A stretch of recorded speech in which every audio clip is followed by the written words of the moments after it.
Open talk కి స్వాగతం. జగన్మోహన్ రెడ్డి వచ్చిన తర్వాత సినీ ఇండస్ట్రీ మొత్తం కూడా కకావికలమైపోయింది. దిగ్గజాలుగా చెప్పుకునేవారు కూడా జగన్మోహన్ రెడ్డి ముందు మోకరిల్లాల్సిన పరిస్థితి. ఫర్ ఎగ్జాంపుల్ చిరంజీవి మొత్తం ఫిలిం ఇండస్ట్రీకే పెద్ద దిక్కుగా చెప్పుకుంటారు. ఏ హీరో అభిమానైనా ఖచ్చితంగా చిరంజీవిని అభిమానించే తీరతాడు. అలాంటి వాళ్ళు కూడా గతంలో జరిగిన కొన్ని ఘటనలను నేటికి కూడా జీర్ణించుకోలేని పరిస్థితి. సినీ ఫిలిం ఇండస్ట్రీలోనే అగ్రగణ్యుడిగా ఉన్నటువంటి చిరంజీవి లాంటి వాళ్ళ చేత నమస్కారం పెట్టించుకున్నటువంటి చరిత్ర జగన్మోహన్ రెడ్డిది. వాళ్ళని నడిపించి తీసుకెళ్లినటువంటి చరిత్ర జగన్మోహన్ రెడ్డిది. వాస్తవానికి 2019 ఎన్నికల్లో ప్రత్యక్షంగానో పరోక్షంగానో ఫిలిం ఇండస్ట్రీ జగన్మోహన్ రెడ్డికి సపోర్ట్ చేసిన మాట వాస్తవం. సరే, ఆయన వస్తే అదనంగా ఏదైనా జరుగుతుంది అనే వాళ్ళు ఏమైనా భావించుంటే ఉండొచ్చు, తప్పులేదు. ఎందుకంటే బహిరంగంగా కొంతమంది చిన్న చిన్న యాక్టర్స్ మద్దతు తెలిపినప్పటికీ కూడా పరోక్షంగా చాలామంది మద్దతు తెలిపారు. సరే, జగన్మోహన్ రెడ్డి గెలిచాడు. మరి గెలిచిన తర్వాత ఏమైంది? ఎన్టీ రామారావు దగ్గర మొదలు పెడితే నిన్న మొన్నటి వరకు విడిపోయిన విభజిత ఆంధ్రప్రదేశ్లో కేసీఆర్ వరకు, మొన్న చంద్రబాబు నాయుడు వరకు కూడా ఎవరు కూడా సినీ ఫిలిం ఇండస్ట్రీ విషయంలో వేలు పెట్టలేదు. కానీ first time Jaganmohan Reddy film industry విషయంలో వేలు పెట్టి టికెట్ రేటుని మేము నిర్ణయిస్తాం, పేదవాడికి ఉచితంగా సినిమా చూపించాలి కాబట్టి టికెట్ 5 రూపాయలకి ఇవ్వాలి, 10 రూపాయలకే ఇవ్వాలని చెప్పి ఆంక్షలు ఏవైతే పెట్టారో అవి ఫిలిం ఇండస్ట్రీని దారుణంగా దెబ్బతీశాయి. సాధారణంగా బడ్జెట్ని బట్టి వాళ్ళు టికెట్ను ఆ హీరో ఇదిని బట్టి టికెట్ రేట్ అనేది ఉంటుంది. సాధారణంగా సినిమా అనేది ఎప్పుడు చూస్తారు? సంవత్సరానికి మహా అయితే 3-4 సార్లు చూస్తారు. ఎక్కువ చూసేవాడైతే నెలకు ఒకసారి చూస్తాడు. అంతకు మించి సినిమాలు చూసే పరిస్థితి అయితే లేదు. నిత్యావసర సరుకులు లాంటి అనేక విషయాల్లో తలదూర్చని జగన్మోహన్ రెడ్డి, వాటి గురించి మాట్లాడిన జగన్మోహన్ రెడ్డి సినిమాలనంటే పేదవాడికి చూపిస్తాడంట. అలా అని చెప్పి ఏం చేశాడు? మీరు పవన్ కళ్యాణ్ సినిమాలు ఉదాహరణగా తీసుకోండి. ఎప్పుడు రెవెన్యూ అధికారులు రైతుల సమస్యల గురించి కానీ ప్రజల సమస్యల గురించి కానీ రెవెన్యూ అధికారులు రోడ్డు మీదకి రావడం నాకు తెలియదు. కానీ జగన్మోహన్ రెడ్డి వచ్చిన తర్వాత పవన్ కళ్యాణ్ సినిమాలను అడ్డుకోవడానికి మాత్రం రెవెన్యూ అధికారులు థియేటర్ల దగ్గర కుర్చీలేసి కూర్చున్నారు. ఆ టికెట్ రేట్ విషయంలో కానివ్వండి, బెనిఫిట్ షోలు అడ్డుకోవడంలో కానివ్వండి, కుర్చీలేసి కూర్చున్నారు రెవెన్యూ అధికారులు. ఆ స్థాయిలో వాళ్ళని ఉపయోగించిన ఏకైక వ్యక్తి జగన్మోహన్ రెడ్డి. ప్రజా సమస్యల గురించి ఏ రోజు వాళ్ళని రోడ్డు మీదకి పంపి కుర్చీసి కూర్చోమన్నా, కానీ పవన్ కళ్యాణ్ సినిమా కోసం రోడ్డు మీదకి పంపి కుర్చీసి కూర్చోమన్నారు. సో ఎప్పుడైతే ఫిలిం ఇండస్ట్రీని జగన్మోహన్ రెడ్డి శాసించడం మొదలు పెట్టాడో, మరి ఎందుకంటే ఫిలిం ఇండస్ట్రీ అంటే ఏదో చిరంజీవి, బాలకృష్ణ లేకపోతే 2-3 హీరోలు కాదు, వేలాది మంది ఆర్టిస్టులు దాని మీద ఆధారపడి ఉంటారు. సినీ ఆర్టిస్టులు దాని మీద ఆధారపడి ఉంటారు. చిన్న చిన్న ఆ యాక్టింగ్లు చేసుకునే వాళ్ళు, ఆ లైటింగ్ మ్యాన్ దగ్గర నుంచి మేకప్ మ్యాన్ దగ్గర నుంచి అనేక మంది ప్రత్యక్షంగానో పరోక్షంగానో ఆధారపడి ఉంటారు. అలాంటి వాళ్ళందరి జీవనోపాధుల మీద దెబ్బ అయింది చిరంజీవి తీసుకున్న నిర్ణయం. దాంతో గత్యంతరం లేని పరిస్థితుల్లో ఒక రకంగా జగన్మోహన్ రెడ్డి దగ్గర ఫిలిం ఇండస్ట్రీ మొత్తం తగ్గి ఉన్నమాట వాస్తవం. అయితే ఎక్కడ తగ్గాలో కాదు ఎక్కడ నెగ్గాలో తెలిసిన వాడే అన్నట్టుగా ఏదో సినిమా డైలాగ్ లాగా ఆ రోజు తప్పని పరిస్థితుల్లో జగన్మోహన్ రెడ్డి దగ్గర తగ్గినప్పటికీ కూడా ఇప్పుడు ఫిలిం ఇండస్ట్రీ టైం వచ్చింది. 1కి 2 తిరిగి తీర్చడానికి సిద్ధంగా ఉన్నారు. ముఖ్యంగా చిరంజీవి బహిరంగంగానే కూటమికి మద్దతు తెలిపాడు. తన తమ్ముడు వైపే నేను నిలబడతాను, ఎవరు ఏం చేసుకుంటారో చేసుకోండి అని చెప్పి ఓపెన్గానే సవాల్ చేసిన పరిస్థితి. మన 5 కోట్ల రూపాయల విరాళం ఇవ్వటమే కాకుండా ఈరోజు ఇద్దరు ఎవరైతే అనకాపల్లి ఎంపీ అలాగే పెందుర్తి ఎమ్మెల్యేగా ఉన్నటువంటి ఇద్దరు రమేష్లే, వాళ్ళిద్దరినీ కూడా గెలిపించాలి అని చెప్పి ఆ చిరంజీవి బహిరంగంగా ఒక వీడియో విడుదల చేయడం జరిగింది.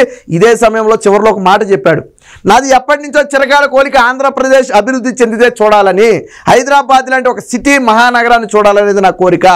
కాబట్టి అలాంటి కోరిక నెరవేరాలి అంటే ఖచ్చితంగా చంద్రబాబు గారి నాయకత్వంలోని కూటమికి మద్దతు తెలపాలి అని చెప్పి ఆయన బహిరంగంగానే చెప్పాడు. కాకపోతే ఇంత విధమర్చి పేరు చెప్పకపోయినప్పటికీ కూడా రాష్ట్రం అభివృద్ధి చెందాలి అంటే కూటమిని గెలిపించండి అని చెప్పి డైరెక్ట్గానే ఆయన చెప్పడం జరిగింది.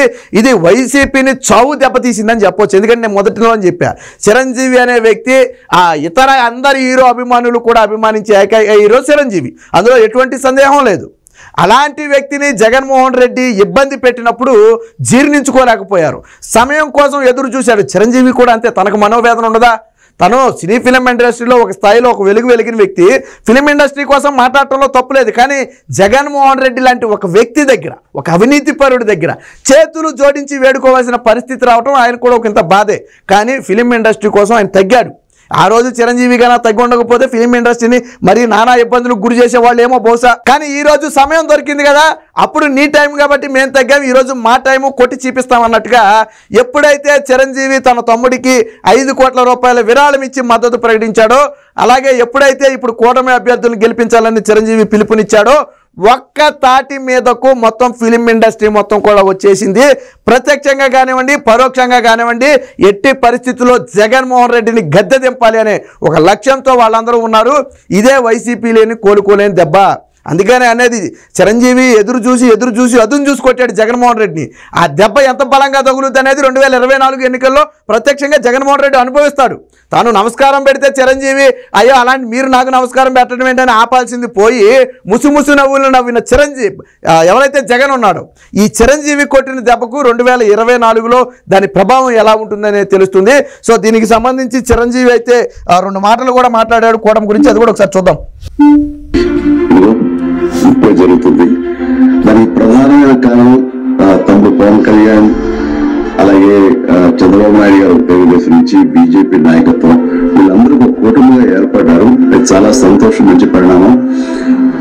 ఈ సందర్భంలో మరీ ముఖ్యంగా ఈ రోజున నేను ఇట్లా మాట్లాడడానికి ప్రధానమైన కారణం నా మిత్రుడు, చిరకాల మిత్రుడు సీఎం రమేష్, అట్లాగే పంచగల్ రమేష్ రాజకీయంగా అరంగేట్రం చేసింది నా మెసేజ్ తోటి. తను అలాంటి పంచగల్ రమేష్ అండ్ సీఎం రమేష్ గారు నాకు కావాల్సిన వాళ్ళు ఇద్దరు కూడాను అనకాపల్లి కాన్స్టిట్యూన్స్ లో ఎంపీ క్యాండిడేట్ గా, అలాగే పెందుర్తి ఎమ్మెల్యే క్యాండిడేట్ గా మీరు నిలబడటం అనేది నాకు చాలా సంతోషంగా ఉంది. ఎందుకంటే ఇద్దరు చాలా మంచి వాళ్ళే కాకుండా సమర్థవంతులు. ఇలాంటి వాళ్ళు అలాంటి కాన్స్టిట్యున్సీకి దాని అభివృద్ధికి ఎంతగా దోహదపడతారు నమ్మకం నాకు చాలా ప్రగాఢంగా ఉంది. సో అన్నారు కదా, ఇద్దరు వ్యక్తులు కూటమి నుంచి పోటీ చేస్తున్నటువంటి అనకాపల్లి ఎంపీగా పోటీ చేస్తున్నటువంటి సీఎం రమేష్, అలాగే పెందుర్తి ఎమ్మెల్యేగా పోటీ చేస్తున్నటువంటి పంచగాల రమేష్, వీరిద్దరిని కూడా గెలిపించండి, సమర్థవంతులు కూటమి నుంచి పోటీ చేస్తున్నారని చెప్పి బహిరంగంగానే వారికి మద్దతు తెలపడం జరిగింది. అంటే కూటమికి చిరంజీవి స్పష్టమైన మద్దతు ఇచ్చాడు. దీంతో పాటు మిగతా ఈ ఇద్దరు అభ్యర్థుల గురించే కాదు, చివరిలో చిరంజీవి ఇంకో మాట చెప్పాడు. ఒకసారి వినండి. ఒకసారి నమ్ముతూ గెలిపించండి, అనకాపల్లి నియోజకవర్గ అభివృద్ధిని మనం చూస్తాం. అంతేకాదు నాది చాలా పెద్ద కోరిక, ఆంధ్రప్రదేశ్ అభివృద్ధి పథంలో ముందుకు వెళ్ళాలి. మరి కానీ మీరందరూ నడుము బిగించండి. మీరందరూ కూడా ఇలాంటి వారికి ఓటు వేసి మీరు గెలిపించి రకాలుగా మీ యొక్క ఆశీస్సులు మీకు ఉన్నాయి నా భావాన్ని మా అందరికీ ఆ నమ్మకాన్ని కలిగించండి. సో అన్నారు కదా, నాది పెద్ద కోరిక, ఆంధ్రప్రదేశ్ అభివృద్ధి చెందాలి అనేది నా కోరిక. దానికి ఏం చేయాలి? ఇప్పుడు మీరందరూ కూడా ఇలాంటి వారికి మద్దతు ఇవ్వాలి. ఎలాంటి వారికి? కూటమికి మద్దతు ఇవ్వాలి. చిరంజీవి చెప్పగానే చెప్పాడు, ఆంధ్రప్రదేశ్ అనేది ఇప్పుడు అధోపాతాళానికి పడిపోయింది, అప్పులు కుప్పగా మారింది. కాబట్టి ఆంధ్రప్రదేశ్ ఒక హైదరాబాద్ లాంటి నగరాన్ని ఏర్పాటు చేసుకోవడమే కాకుండా అభివృద్ధి పదంలో నడవాలనేది నా కోరిక. ఆ కోరిక నెరవేరాలి అంటే ఇప్పుడు ఇలాంటి వారికి, అంటే చంద్రబాబు గారి నాయకత్వాన్ని బలపరుస్తూ, ఆ కూటమిని బలపరుస్తూ, ఆ కూటమి నుంచి పోటీ చేసే అభ్యర్థులు ఎవరైతే ఉన్నారో వారికి ప్రత్యక్షంగానే ఓటు వేయమని చెప్పి చిరంజీవి అయితే చెప్పడం జరిగింది. ఇదే వైసీపీని కోలుకోలేని చావు దెబ్బ కొట్టింది. ఏదైతే చివరిలో ఆంధ్రప్రదేశ్ అభివృద్ధి చెందాలి, అది నా కోరిక, మీరు ఇలాంటి వారిని గెలిపించండి అని ఒక మాట చెప్పాడు. ఇప్పటి వరకు ఆంధ్రప్రదేశ్ దివాళా తీసింది అని ఆయన చెప్పగానే చెప్పాడు. నేను మొదట్లోనే చెప్పా, చిరంజీవి అనే వ్యక్తి రాజకీయాలకు అతీతంగా, సినీ అభిమానులకు అతీతంగా అందరూ ఆయన్ని అభిమానిస్తారు. ఆ హీరో ఈ హీరో అభిమానులు లేకుండా అందరూ అభిమానించే వ్యక్తి. అలాంటి వ్యక్తి ఒకానొక దశలో మానసిక వేదన అనుభవించాడు. అభిమానులు కూడా జీర్ణించుకోలేకపోయారు. ఇప్పుడు సరైన సమయం దొరికింది. ఆ రోజు జగన్మోహన్ రెడ్డి చేసిన దానికి ఇప్పుడు తిరిగి రెండింతలు ఇవ్వడానికి ఇప్పుడు వీళ్ళకి అవకాశం వచ్చింది. ఓటు అనే ఒక ఆయుధంతో ఇప్పుడు జగన్మోహన్ రెడ్డిని చావు దెబ్బ కొట్టొచ్చు. అదే విషయాన్ని చిరంజీవి చాలా స్పష్టంగా చెప్పాడు. ఖచ్చితంగా వచ్చే ఎన్నికల్లో కూటమికి మీ మద్దతు ఇవ్వాలని చెప్పి ఆయన ప్రత్యక్షంగానే చెప్పాడు. రానున్న రోజుల్లో బహిరంగంగా మరిన్ని ప్రకటనలు కూడా చేయొచ్చు. ఆయన ఒకటే విషయం స్పష్టంగా చెప్తున్నాడు. ఎందుకంటే ఆయన గతంలో జగన్మోహన్ రెడ్డి దగ్గర ఎందుకు లొంగుండాల్సి వచ్చిందంటే జగన్మోహన్ రెడ్డి గురించి తెలుసు. ఏమీ లేకపోయినా కానీ ఏదో కేసులో ఇరికించి లేదా ఏదో ఒక అభాండం వేసి అబాసు పాలు చేయటం ఆయనకు వెనతో పెట్టిన విద్య. తల్లిని చెల్లిని లాంటి వాళ్ళనే లెక్క చేయని వ్యక్తి వైఎస్ సునీత లాంటి వారికే రకరకాల సంబంధాలు అంటగట్టి వివేకాకు రకరకాల సంబంధాలు అంటగట్టి మాట్లాడిన వ్యక్తులు ఈరోజు చిరంజీవి గురించి మాట్లాడటం పెద్ద సమస్య కాదు. సో చివరిలో ఆ మచ్చేసుకోవడం నాకెందుకులే అని చిరంజీవి మొన్నటి వరకు తగ్గున్నాడు. ఇక ఇప్పుడైతే ఓపెన్ సరే జగన్మోహన్ రెడ్డి పని అయిపోయింది, అందరికీ తెలిసిందే కదా, కాబట్టి ఏది జరిగితే అదే జరుగుతుందని చెప్పి ప్రత్యక్షంగా కూటమికి అయితే మద్దతు ఇవ్వడం జరిగింది. రానున్న రోజుల్లో మరికొంతమంది అగ్రగణ్యులు కానివ్వండి లేదా చిన్న చిన్న ఆర్టిస్టులు కానివ్వండి వీరంతా కూడా ప్రత్యక్షంగా కూటమికి మద్దతు ఇవ్వటానికి ముందుకు రాబోతున్నారు. చిరంజీవి స్ఫూర్తితో అందరూ ఏకతాటి మీదకి వచ్చి జగన్మోహన్ రెడ్డిని చావు దెబ్బ కొట్టబోతున్నారు అనేది మాత్రం స్పష్టంగా అర్థమైంది.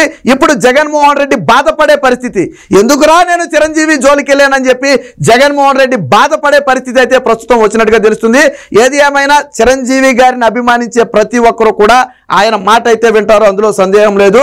ఎప్పుడైతే పవన్ కళ్యాణ్ చిరంజీవి వీరిద్దరూ ఏకతాటిపైకి వచ్చారో, నిన్న మొన్నటి వరకు చిరంజీవి గారు కొంచెం దూరంగా ఉన్నారు, ఏ పార్టీకి అనుకూలం కాదన్నట్టు, కానీ 5 కోట్ల రూపాయలు విరాళం ఇచ్చి జనసేనకు మా మద్దతు ఉందని తెలిపారు. అలాగే ఇప్పుడు ఓపెన్ గానే కూటమి అభ్యర్థులను గెలిపించాలని చెప్పి ప్రకటన చేశారు. ఖచ్చితంగా ఇది రాష్ట్రంలో పెను ప్రకంపన సృష్టిస్తుంది, వైసీపీని చావు దెబ్బ కొడుతుంది అనటంలో ఎటువంటి సందేహం లేదు.